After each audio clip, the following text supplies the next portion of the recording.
Hi,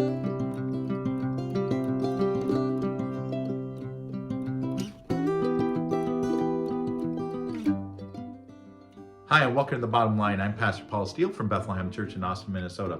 The Bottom Line is our weekly summary of the previous Sunday's sermon, and we are in this sermon series called Come Follow Me, as we look at the Gospel of Mark and what it means to follow Jesus. What does it mean to be a disciple of Jesus? And this past Sunday, we looked at Mark chapter 2, verses 13 through 17. And in this passage, we meet a tax collector named Levi. And Jesus calls to him, "Come, follow me," just like he did to Peter and Andrew and James and John. Come, follow me. This is an invitation to be a disciple. And so Levi, just like the four fishermen, get up and leaves his tax booth behind and follows Jesus. Later on, Levi has Jesus over to his house for a meal. And he invites his tax collector friends and other friends to this meal so that they can meet Jesus.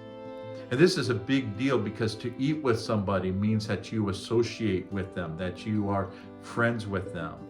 And so by Jesus meeting and eating with these tax collectors and sinners, he is saying, "Hey, I have come to you too. I love you. I'm willing to be there for you," which then with the Pharisees and the religious leaders who are on the outside looking in, this disturbs them, because for them, what really mattered was to follow the law, to be faithful to God's law, and to associate with such people whom they had branded as sinners means that they were living apart from God's law, and that they could be corrupted by associating with them.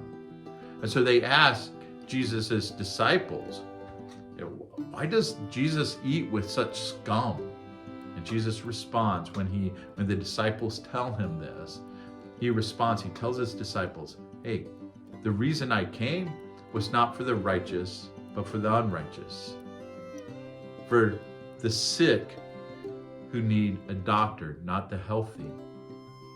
His point being is that as the Messiah, as the Son of God, it wouldn't do him any good to go to those who don't see the need for him, but to go to those who understand that they are in need. If he doesn't go to those who are in need, he's like a doctor who puts up a sign on his office who says, "Hey, visit me when you have no problems." A doctor who doesn't associate with the sick can't be a very good doctor. And so Jesus says, "Hey, I came so that those who are sick, those who realize that they are in trouble, that they can have hope, that they can experience healing."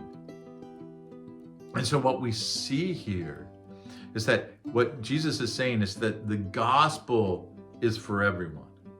The gospel is for everyone. It's for the righteous and it's for the unrighteous. It's for the sick and it's for the healthy, but not everyone's going to accept it. Not everyone's going to accept it. So that's our big idea. The gospel is for everyone, but not everyone is going to accept it. In fact, some are going to be opposed to this message getting out. And so our challenge is this: come up with 3 people in your life. Think about 3 people in your life who need Jesus. They may need healing, they may need salvation, they just may need some help in some other way, but they are missing Jesus. And pray for them. For the rest of this series, each day pray for them that they would experience Jesus in their life. Hey, thank you for being part of Bethlehem. Thank you for listening. Thank you for joining us, even if it's online. And I want to invite you again to join us on Sunday mornings at 10:30.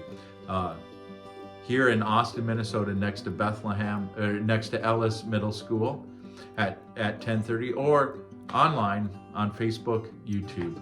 And again, if you want to support what we're doing here in Austin, you can go to our website, BethlehemChurchAustin.com, and follow the Give tab. That's one way you can support us. Another way is to pray. Pray that we would have opportunities to meet with people in our community, to bring the gospel to them and to build these meaningful connections.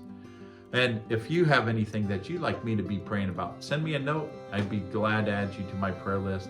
Thank you again for being part of Bethlehem. I hope you have a wonderful rest of the week, and God bless.